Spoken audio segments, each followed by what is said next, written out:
നമസ്കാരം. സാർനാഥിലുള്ള ഒരു ബുദ്ധക്ഷേത്രമാണിത്.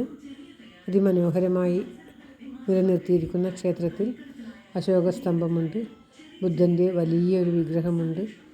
അനേകം യാത്രക്കാർ ക്ഷേത്രാടനത്തിന് വരുന്നവരാണെങ്കിലും ഇവിടെ ബുദ്ധൻ്റെ ശിലകളും മറ്റും കാണുവാൻ ഒരുപാട് ആൾക്കാർ വരുന്നുണ്ട്. ആ വലിയ ക്ഷേത്ര സമുച്ചയമാണിത്. വളരെയേറെ സ്ഥലങ്ങളിൽ പൂന്തോട്ടവും ഗാർഡനിങ്ങും ഒക്കെ ആയിട്ട് അതിമനോഹരമായി വച്ചിരിക്കുകയാണ്. വെള്ളത്താമര, മഞ്ഞത്താമര, സാധാരണ പൂത്താലി, ഇതുവരെ കാണാത്ത മഞ്ഞ കളറിലുള്ള പൂത്താലിയൊക്കെ ഇവിടെയുണ്ട്. ശ്രീ ബുദ്ധൻ്റെ അതിഗംഭീരമായിട്ടുള്ള ശിലയുടെ ഏറ്റവും മുകളിൽ സ്വർണ്ണത്തകിടുണ്ടായിരുന്നു അത്രേ. വലിയൊരു ഇടിമിന്നലിൽ അത് ഉരുകിപ്പോയി എന്നാണ് പറയുന്നത്.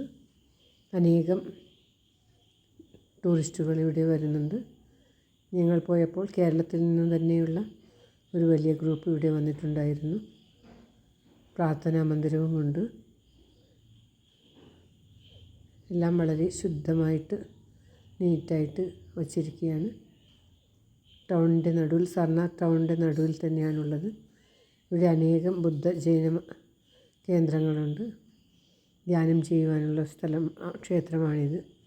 വ്യത്യസ്തമായിട്ടുള്ള ബുദ്ധൻ കാല് താഴത്തോട്ട് വച്ചിട്ടുള്ള വിഗ്രഹമാണ് ഇവിടെ കാണുന്നത്. സാധാരണ ചമ്രം പടിഞ്ഞിരുന്നിട്ടുള്ള ബുദ്ധ വിഗ്രഹമാണ് നാം എല്ലായിടത്തും കാണാറ്. അതല്ലാതെ ബുദ്ധൻ്റെ ചരിത്രം ചുറ്റോട് ചുറ്റും എഴുതി വച്ചിട്ടുണ്ട്, പെയിൻറ്റ് ചെയ്ത് വച്ചിട്ടുണ്ട്. ബുദ്ധനെ നിത്യവും പൂജയൊക്കെ ചെയ്യുന്ന സ്ഥലമാണ്. ആകെ മൊത്തം ഇവിടെ വരുമ്പോൾ ആ ഒരു പോസിറ്റീവ് എനർജി വളരെ നന്നായി നമുക്ക് ഫീൽ ചെയ്യും. എന്തെന്നില്ലാത്തൊരു സുഖം, ശാന്തി ഇവിടെ വരുമ്പോൾ അനുഭവപ്പെടുന്ന മാതിരി എനിക്കും തോന്നി, കൂടെ വന്നവർക്കും തോന്നി എന്നാണ് പറഞ്ഞത്. എന്തുകൊണ്ടും അതിഗംഭീരമായിട്ടുള്ള സ്ഥലം, കാണേണ്ടുന്ന ഒരു സ്ഥലം തന്നെയാണിത്. ബുദ്ധവിഗ്രഹം എത്ര കണ്ടാലും മതി വരാത്തതാണ്. എല്ലാവരുടെയും നന്മയ്ക്കും ആയുരാരോഗ്യ സൗഖ്യത്തിനുമായി പ്രാർത്ഥിച്ചുകൊണ്ട് ഇവിടെ വന്ന് ഇത് കാണാൻ പറ്റാത്തവർക്ക് കാണാമല്ലോ എന്ന് കരുതി പോസ്റ്റ് ചെയ്യുകയാണ്.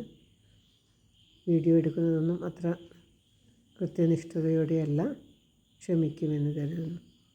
ഓം തത്സത്.